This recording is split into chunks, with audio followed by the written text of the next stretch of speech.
Good morning, good afternoon, or good evening, wherever you might be in this fine world. You're listening to the Startup Selling Show, talking sales with Scott Sambucci. That's me.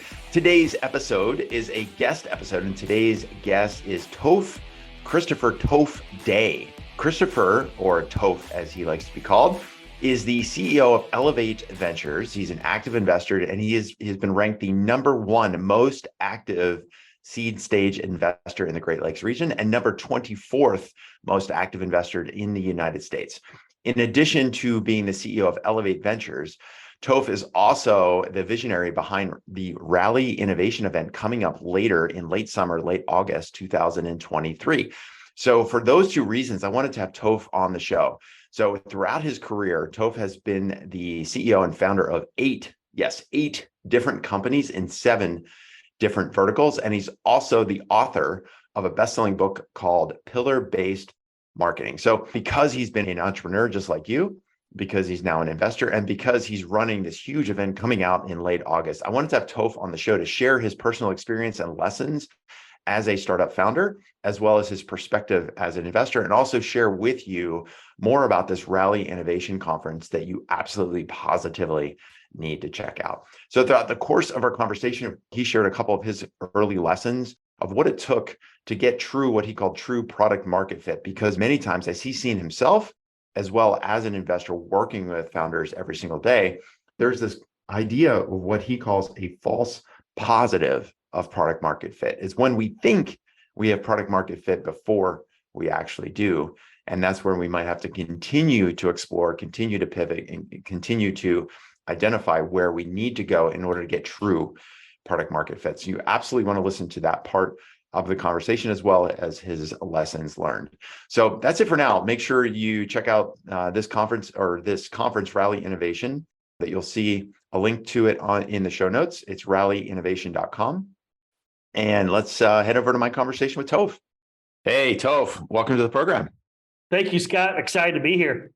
Yeah, I'm thrilled to have you. You know, I first came across you and your work a couple of years ago. I know we connected on LinkedIn a few years back, and then it came back around because you've got this event coming up called Rally Innovation, which I do want to spend a couple of minutes talking about. And so I was excited that you were interested and willing to jump on the podcast and talk about your experience, both as an entrepreneur with Demand Jump and now with your work at Elevate Ventures. So I appreciate you sharing your expertise with us today. Yeah, absolutely. It's been a fun ride, I guess a 30-year ride. And I took over Elevate Ventures almost a year ago. July 18th will be the 1-year anniversary as the CEO of Elevate Ventures. And Elevate's the number one most active early and seed stage VC in the Great Lakes region, number 5 in the country, number 12 in the world. Before that, 8 companies, 7 different verticals, and growing all of those. All were successful except for one. I had a couple of exits to Fortune 100. And then all that's culminated into, now I have this kind of alias title called Chief Visionary for Rally that's going to be in Indianapolis come late August this year. We're really excited about. Yes, so while we're on the topic of Rally, let's spend a couple of minutes talking about that, and then we can get into some real meat when it comes to founder-led sales and mistakes you've made and mistakes you see other founders that you invest in make, so we can help those listening to avoid those. So I just want to let you know, like personally, as we coach startups, interestingly, like the other day, more than about a month ago, I did a map of where all of our clients are and have been over the last 10 years or so. And I was struck and surprisingly surprised how many of the startups that we've coached over the years are what would you consider middle of the country. Yes. And I'm sort of slicing the country into a third. So everything from Dallas, Austin, up to St. Louis, Chicago. And we've had folks in Michigan, a couple of clients in Michigan, all the way up into Canada, into Calgary, as an example. And so I know that's kind of the world that you live in literally every day, not just figuratively. And so what are some things, like why focus for you in this area other than sort of background that you've had? Like, what are you seeing and why have this rally event that you're hosting? It's a great question. So there is a phenomenon occurring right now. It started about 7 years ago, and it's called the productivity boom. And global economists talk about this phenomenon. In a nutshell, the productivity boom is all about the disruption of data and technology cross-sector faster than ever before. The level of disruption, like right now at this moment, it's the slowest rate of change that we'll ever see. And so it's believed that the epicenter of this productivity boom is going to occur. It's a global phenomenon. It's believed that the epicenter will occur in the middle corridor of the United States that you just described. And the reason it's believed it's going to occur in the middle corridor is because of proximity of industries with one another and cost structure. So if all of that's true, then there is no doubt in my mind that specifically Indiana, and we'll talk about this a little bit as we go today, can be that epicenter, or indeed, I believe, the future innovation capital of the world. We have more number one, top 5, top 10 rankings here cross sector. People just don't know it. So that's a big reason we're focused on it. And so the purpose of Rally is to place innovation front and center. So think about South by Southwest, but for innovation, specifically for innovation. And the way innovation happens today, it requires cross-sector collaboration by disparate stakeholders, right? And so that even means public policy, right? Mm-hmm. Our governmental leaders, our legislators, philanthropic leaders, their foundations, endowments are now even looking at investing, right? Instead of just grant making, looking at evergreen cycles of actually investing 3, 5, 10% of their foundations. When it comes to cross-sector, if we think about, to make an ecosystem, an innovation ecosystem truly vibrant, you would have to have 7 critical ingredients. So those would be infrastructure, talent, mission critical industry, technology, lifestyle, cost of living, and regulatory environment. And if you go down that list, for example, and I'm just talking about Indiana here for a moment, but there's other great areas and ecosystems out here. But Indiana is ranked number 1 in infrastructure with a fully funded 20-year plan with cash, no debt needed.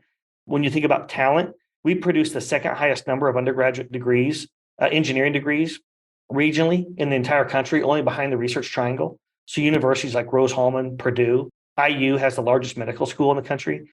We go into mission critical industry, like we're the number 1 exporter in pharmaceuticals. We contribute 50% of the orthopedic GDP, the $50 billion orthopedic GDP in the United States. The list goes on. I could rattle them off. There's literally, I could talk for 2 hours about this. But there's literally number 1, top 5, top 10 rankings. Forbes just ranked Indiana as the best place to start a business in 2023. Wow. And so in our first year of Rally, we're doing a $5 million pitch competition, one of the largest in the world.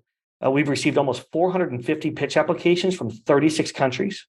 And we're expecting about 5,000 people in year 1. We plan for that to be 100 and 200,000 people as we approach year 10.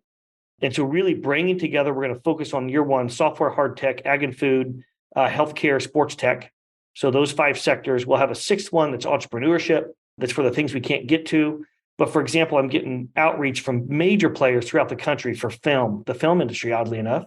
Ed tech, defense are things that we'll look to probably add next year.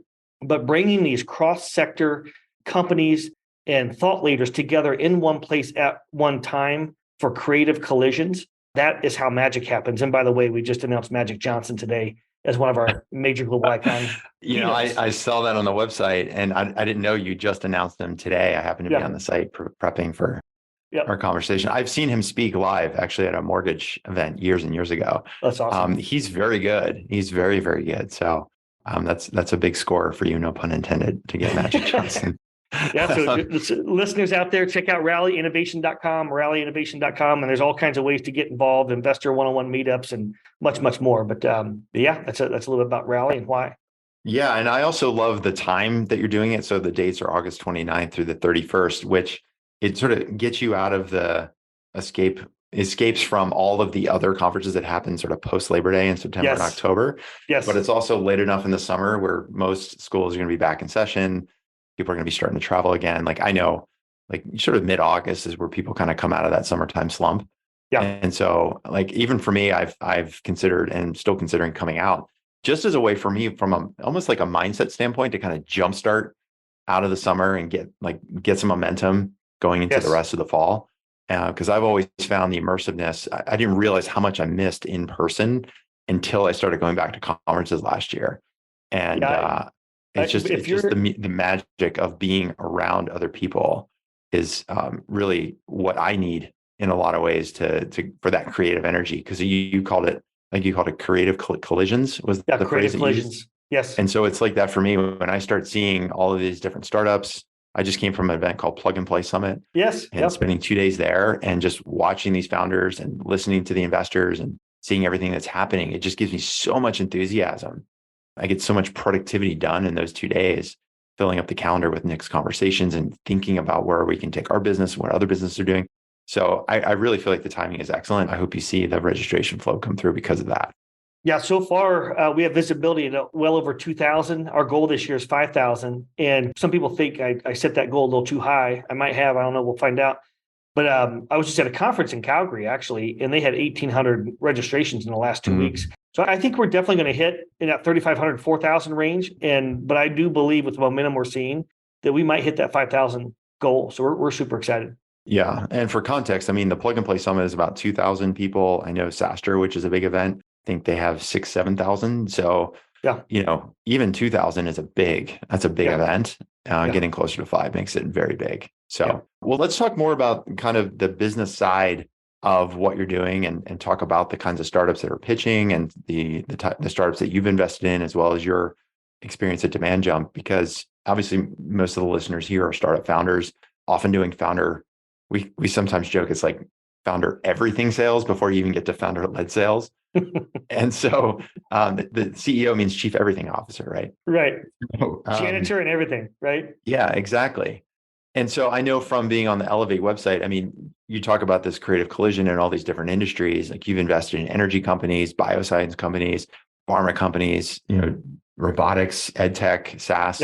Yep. So across the board, I mean, you were at Demand Jump for 7+ years. I'd love to start there. Like, what did you find to be most challenging as you were getting that company off the ground and you had to go literally from 0 to 1 when it comes to customers and revenue? Yeah, I think that present day right now is one of the most exciting times for entrepreneurs or founders, and yet one of the most dangerous. And so if I go back 7 years, what was happening back then was this new idea called PLG, product-led growth. And I looked at the data, and in 2017, looking backwards at 2016, the writing was on the wall that this new idea called product-led growth was going to be here to stay. And there weren't that many PLG companies back then. And so I went to our board and I'm like, hey, we kind of built our platform to be, more enterprise-esque, right, platform. And I think this PLG momentum happened because we all have these smartphones and we've been conditioned that everything should be super easy and cheap and free, right? And then that creeps into, we're not different humans when we're at our home or interact with our kids, our spouses, whatever it may be, our friends. We don't automatically just change when we walk into the office. We create those same habits creep into all walks of our life. And so I thought that that's kind of why PLG came about. Brad Rencher, who was, what was the company that Adobe bought? Anyways, but Adobe bought one of the analytics companies, years ago. Mm-hmm. He became the GM for the Adobe Creative Cloud, and he 10x that over 10 years. He absolutely crushed it.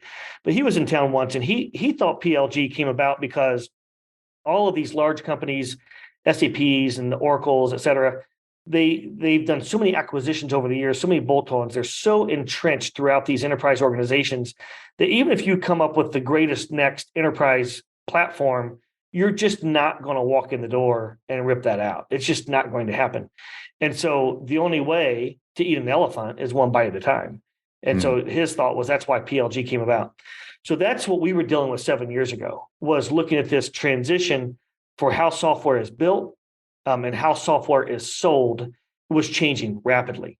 And we had spent, at that point in time, a couple of years building and I'm not saying, I guess I should make a note, not all products should be a PLG product. I'm not proposing that either, right? Yeah. But many of them should. And then there's how do you go build a PLG product? That's not easy in of itself, right? Freemium and free trial, and it was 14 days, is it 30 days? It's very difficult to go back and rebuild a product from scratch for PLG, let alone just doing it from scratch, ground up. But I think things that I learned is there's an old adage I always believed in, and that's you can only sit on one toilet. And so, founders, entrepreneurs, and I've suffered this, I've made this mistake, right? But notorious for squirrel, and I can do that too. Oh my gosh, this huge enterprise customer, they like what we're doing and they want to buy our solution at this early stage in year one. And it's a $100,000, a $300,000 contract. And I'm trying to sell stuff for $20,000. And I have this opportunity to sell something for $100,000 or $300,000. I'm selling it. Yep. That could crush your company. It could literally crush your company. And so like those, it's great to have those big logos, but as an entrepreneur, you fail to understand that early on what it's going to take to support that enterprise customer and their needs. And then they're going to want you to build features for them that might take you away from the core product where you could go sell it to 10,000 SMBs. Right. And Yep. so, and really the growth of your company or platform, your SaaS product might be towards SMBs, but with that, it's hard to pass up that revenue. Right. And then that enterprise customer renews once or doesn't renew the second time. And now early on, when you're doing $200,000 or $300,000 in ARR, and then it jumps to 600, and then they don't renew in 12 months. And then investors are scratching their head and like, well, what's wrong with you? Well, maybe nothing's wrong with you.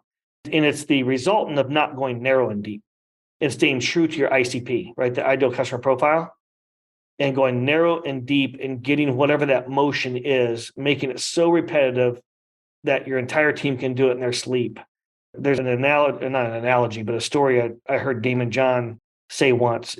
He started his company at the same time as Under Armour.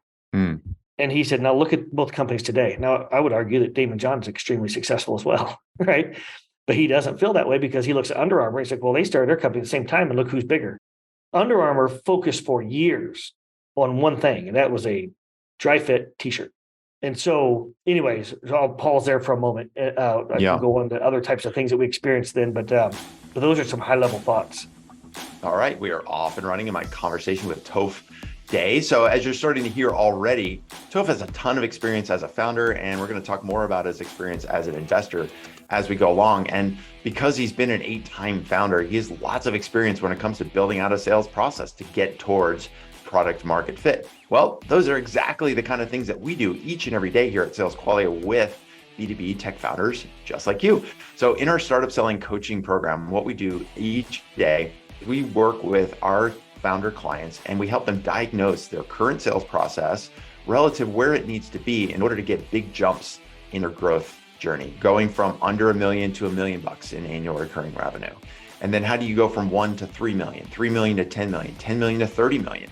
Each one of those jumps is a big jump in revenue and requires different systems, different strategies, and different selling skills in order to continue to maintain that growth pace that you want to get to so you can make the impact that you want to make in your market for your customers.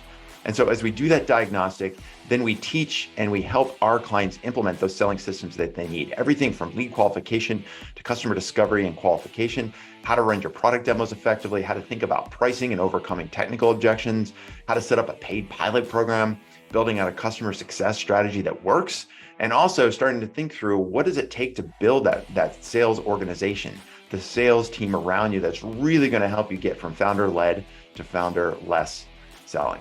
That's what we do each and every day. So if you're one of those founders that's looking for just a little bit of help, or you just want to get a second set of eyes on what you're doing right now and what it might take to get to that next level, that next step in your growth journey, then I would invite you to shoot a quick email over to me. My email address is Scott, SCOTT, at salesqualia. That's sales, QUALIA.com, salesqualia.com, Scott at salesqualia.com. You got it. Take your phone, send me an email right now. And in the subject line, just type the word private. That'll let me know you want to have a quick private conversation.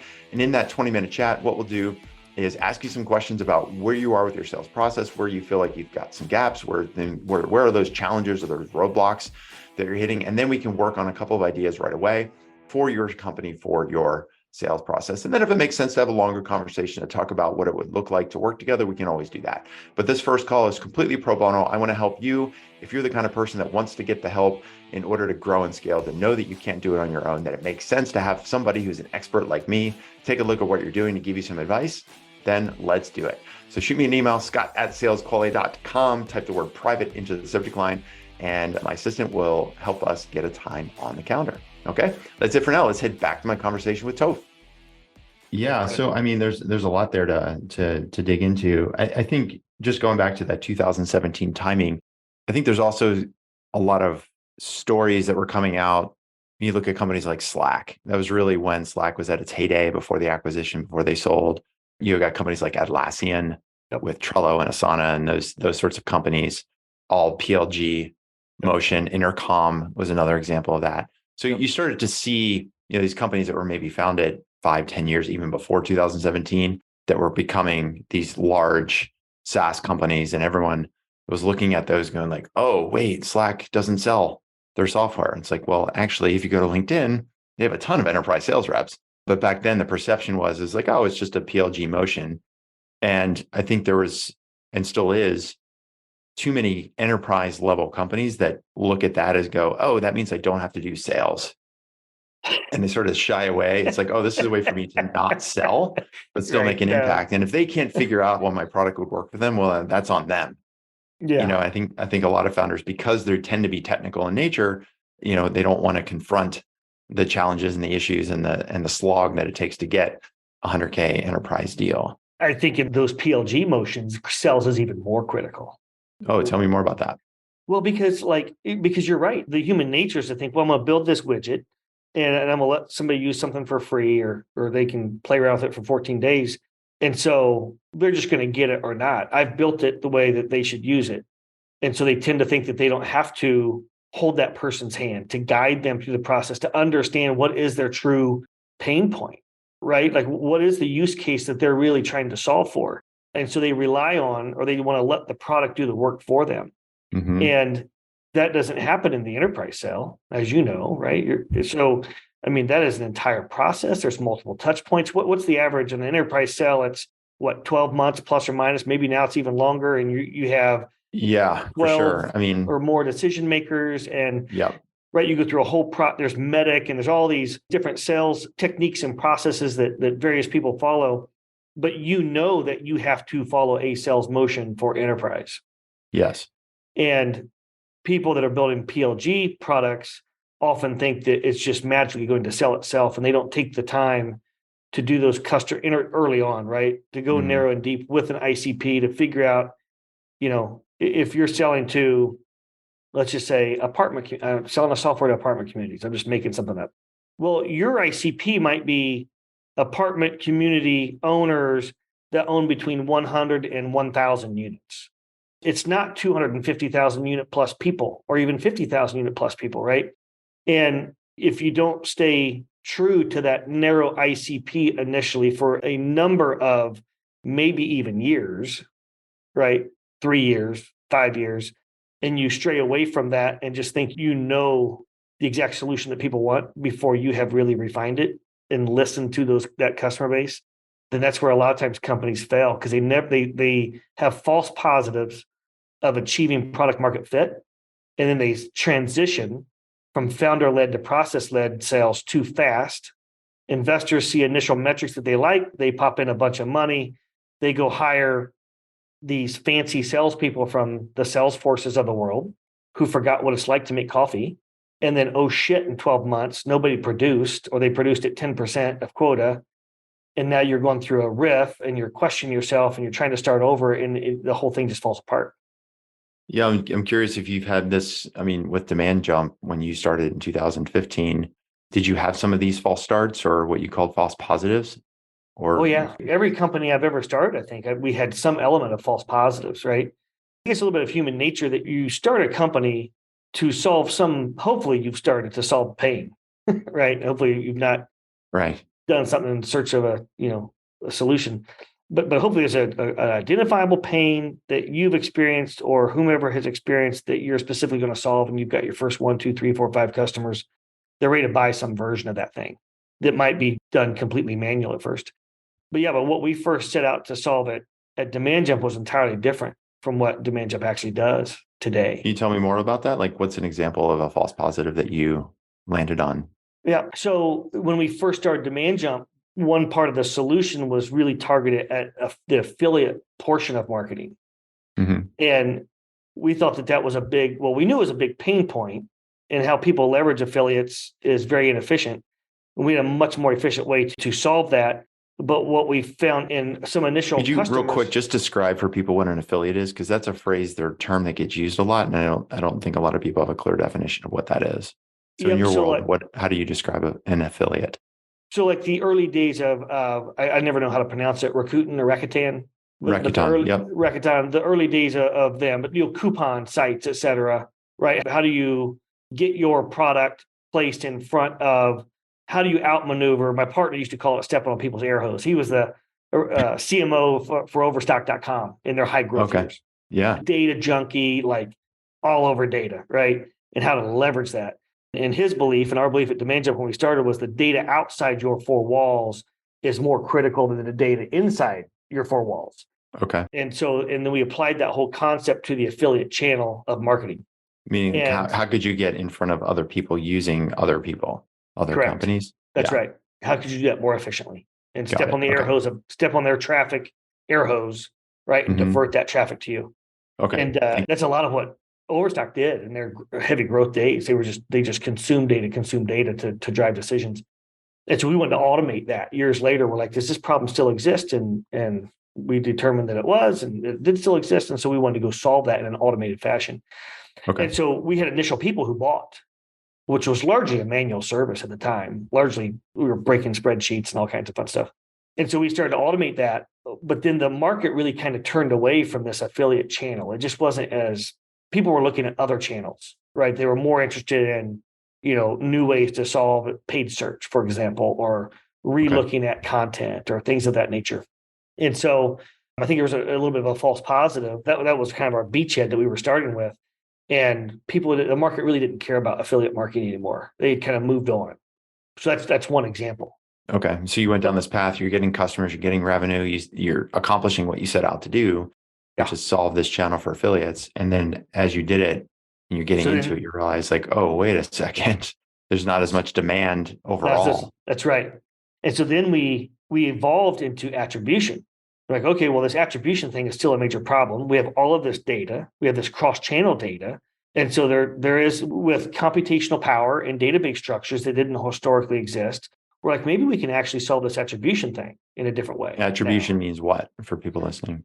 So attribution meaning what marketing action was responsible for a sale, or what did it contribute to that sale, right? Yep. So, and there's all different types of attribution models. There's at least a half a dozen of them. That some of them are just flat out wrong. But anyways, neither here nor there. But we're like, okay, well, this attribution, everybody's talking about attribution. And in digital transformation kind of language is getting ready to start, and everybody wanted to solve attribution. And so we spent a lot of time working on that. And what we found out was, well, people really didn't want to know the answer to attribution, because when we would look at a lot of these marketing channel mixes, there were a lot of surprises for companies that weren't necessarily flattering. There was one company, for example, if you added up the revenue that they would report from marketing, that revenue equaled more than the actual revenue of the company. And they would piecemeal it to the C-suite, hoping that the C-suite would never add up their revenue to know that actually all that revenue. Oh my gosh. It's like internal fraud, internal marketing data fraud. Yeah. And it's not intentional fraud. No, it's sure. Like, it's just wrong. Like, so why are you even looking at, why even look at the data? Because it's all wrong. Yeah. It's just wrong. And so anyway, we found out a lot of people really didn't want to know. The marketers didn't want the truth, because they're like, oh, by the way, we actually don't provide as much value to the organization as we say we do. Yeah. And we're like, no, this is a good thing. You're going to be a rock star now. Like, you're going to get a seat at the table. That's how we used to phrase it. Like, you want a seat at the table, then you be the smartest person on understanding what's happening with all the go-to-market activities of the company, right? That's a powerful position to be in, but the marketers didn't like that. And so then we discovered, kind of by accident, and I literally just wrote a book about this, spent the last year writing a book, and we just released it a couple of months ago. But then we discovered that with this math we had, so basically what our platform did was map out the world at any point in time. We map out the world around any product at any given time and where it lives within the internet. So we understand all of the words and how searches work, et cetera, and create a big spider web of the internet at any point in time about a coffee cup, sales software, whatever it was that you're slinging. We literally understood how the traffic patterns worked for that specific product in relation to your website and any given direct and indirect competitors' websites. And one of the folks on our team said, would this apply to content? And we're like, oh, let's try it. And so if you go Google, I hope this is still true. If you go Google, what is a good CAC? You will still see customer acquisition costs, CAC. Yeah. Yep. You will still see Demand Jump on page one today. I think it was April 19th, 2019.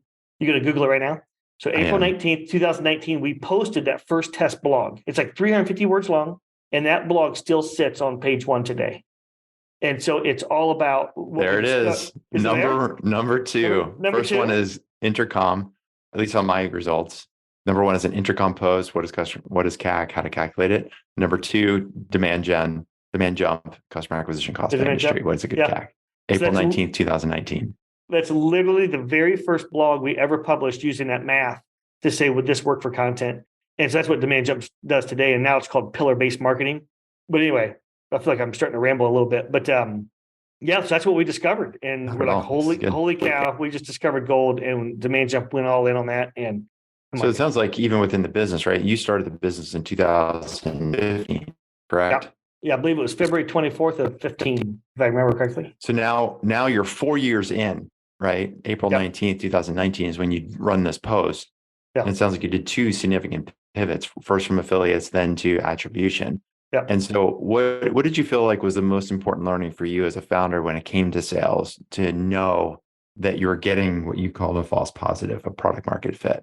Yeah. Like, what could you maybe ask the negative of that question is like, what would you have missed if you had not been involved with so profusely with sales? I think what customers are actually saying, like the art of listening. I always used to tell people, and I believe this 100%. What did they say? No. What are the words that they said? Well, they said something like blah, blah. No. What were the actual words that they said? Like, I want them written down. Right. Or chorus, you use chorus or whatever else now, right, to track this stuff. But what are the actual words that they used? Because like listening is not an easy skill. We naturally hear what we want to hear. And so I would sit in on a lot of calls or a lot of meetings and like, that's not what I heard that customer say. That's not what I heard him say. I heard him say these words, which I believe would mean this. Let's go back and ask them, right? What did they mean by that? I think, and then going back to those customers and saying, "Hey, you said this. Did you mean this or that?" That's right. And it's so easy to not do because it feels like it's delaying everything or slowing everything down. But actually, I think in those early days, if you walk a little slower, a little more intentionally, going back to the Under Armour example, it will pay off in spades down the road. Yep, absolutely. I mean, obviously, lesson learned there for you. And I think that's a lesson for a lot of founders. We try to explain to founders all the time, sales is not a thing you do or necessary evil. It's like, it is necessary for you to grow the business, and not so much just because you need to get revenue and sales. Until you're there in the room, listening to somebody, seeing the inflection they use to describe a situation. You as a founder are going to have that like finely tuned radar that nobody else in the world is going to have as it relates to your problem and product and market and everything else, because you're the one that has to interpret that inflection to mean that could mean something totally different than what a salesperson would report back to you later on when they said this. Yeah, that's 100%. 100% right. It's a great lesson. Well, then just to kind of circle back to, this is obviously one really important lesson. And I love that story of how you pivoted a couple times to get to where the company was with Demand Jump. So now you're at Elevate full-time, year plus. You're the visionary for the Rally Innovation event coming up. Why this event, other than to showcase the middle third of the country? What are people like? What do you want people to learn? What's the big voice or the big message you want to get out to them, regardless of whether they come to the event or work with you at Elevate? Like, what do you see as the most important message for people to get? But especially if they do come to Rally. Yep. That when you get outside of your circle of influence, that's where magic happens, right? So cross-sector, disparate stakeholder, creative collisions, and no pun intended on Magic Johnson, but that is where magic happens. Yeah. And so there's so many examples, but one of our investments, for example, they're in the medical device vertical, right? They have a device it's taken, I think, roughly 7 years to bring to market, get the approvals, et cetera. But if you're laying in a hospital bed, you need your blood to pump, right? It's one of the biggest issues when blood circulation slows, bad things happen. And so you put this device on your leg. I've actually worn it before, and it feels like a cuddly blanket around your leg. It takes that cold hospital experience, it makes it a warm, cozy experience, but also keeps your blood circulating. And they discovered that it's also great for recovery. And so now it's a crossover into sports tech. And so they're working on that, for example. But that expansion of that business doesn't happen without getting outside of their circle of influence, right? The people they typically would work with. And so everything is moving so fast today talent is so hard to get that if you're not putting yourself in uncomfortable positions that are outside, like SaaStr is an awesome conference. I've been there, I don't know how many times. SaaStr is awesome, but it has a different purpose, right, than a rally. And so rally is about bringing people together shoulder to shoulder who are doing things that can benefit each other, and they just don't know it yet. And so it's putting these sectors intentionally side by side. It's bringing in investors from all of these different sectors. It's bringing in the entrepreneurs, the founders, and even corporate thought leaders or corporate innovation groups, and getting them all in one place at the same time, listening to each other's stories of what they're doing, how they're doing it, what breakthroughs they've had, et cetera. And that is where you go, oh shit, I could actually do A or B or C, right? I need to talk to Scott because holy cow, I never even thought that we could have this application. And that's where magic happens. Or even ideas come to light that you never thought you were going to do, and you completely pivot. I was by the way, I was at a conference recently where this idea of pivot, I actually want to challenge for a moment to all those founders out there. Don't be embarrassed or afraid or anything about the word pivot. And in fact, you should have the mindset that you're pivoting every day. Every day, you're willing to put everything on the table that you made the wrong decision. And that's how you really make definitive progress. Man, I love that message. And I love that you're doing Rally. I'm absolutely still considering coming. I'm trying to work out some travel things on my side. But from what I've read, and now obviously talking with you in an extended time, I know this is going to be a great event. So Toph, if you want people to learn about the summit, obviously you have Elevate that we didn't really talk much about, Elevate Ventures and all the work you're doing as an investor. Like, what's a single place that if you wanted somebody to go somewhere as a follow-up from this conversation, where would you want them to go? Yeah, so one of two places, rallyinnovation.com for the Rally Summit. And then to reach out to me, Christopher Day on LinkedIn. It says Christopher Toph in quotes, Day. They'll find me quickly, in the CEO of Elevate Ventures, and just direct message me. Cool, man. Listen, I'm so appreciative for you carving out time. I know you're like super busy getting this innovation summit up and running, doing all the investing you're doing. I'm sure you're feeling the crunch that you want to get stuff done before summer, just like everyone else. So very appreciative to you and your team for making this happen. Absolutely. We'll definitely get the show notes up. Yeah. And as soon as we get this published, we'll put this on the fast track so people have time to listen to it before, so they have time to plan ahead and make sure they attend Rally. And if there's anything I can do to help you get the word out, please let me know. All right, folks, that is a wrap. Really excited to have had Toph on the show. I highly encourage you to check out rallyinnovation.com. It's going to be an epic event. There's already thousands of startup founders just like you that will be joining that event. It's at the end of August and it's in the Midwest. So go check it out, especially if you're one of those people that maybe can't travel out to SaaStr, or maybe you're looking to get a jump start on your sales process, on your company strategy, thinking about the rest of this year and going into 2024. The last thing I'll ask of you, if you're listening to this podcast, if you haven't already followed the show, make sure you follow the show so you get updated every time we have a new episode. Tell a friend or 10. And finally, leave us a review. Let us know how we're doing. What do you like? What could we do better? What are some guests that you'd like to hear on the podcast? We take those reviews very seriously. It helps guide our thinking and helps us continue to deliver the kind of content that you want to hear each and every week here on the Startup Selling Show. All right, that's it for now. That is a wrap for this edition of the Startup Selling Show, Talking Sales with Scott Sambucci. Thanks for listening, and looking forward to the next episode to join you there. See ya.